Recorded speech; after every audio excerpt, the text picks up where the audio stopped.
the way that we were able to get to the point where the government agreed to let the Syrian refugees work is that we brought something extra to the table. And we structured a deal. So the UK is putting cash on the table. We're going to the capital markets and raising our usual instruments. In this case, we can get 15-year maturity at 2.3% fixed, which is a very good rate that the developing countries themselves would never be able to get. And in fact, Jordan's debt to GDP ratio has gone from about 50% to over 90%, and really in response to the refugee crisis. So they can't afford to go out and take more market rate debt.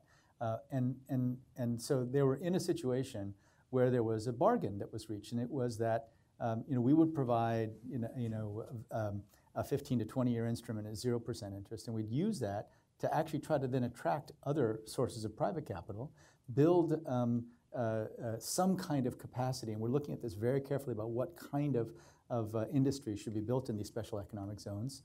And then at the end of the day, what they would have is better infrastructure.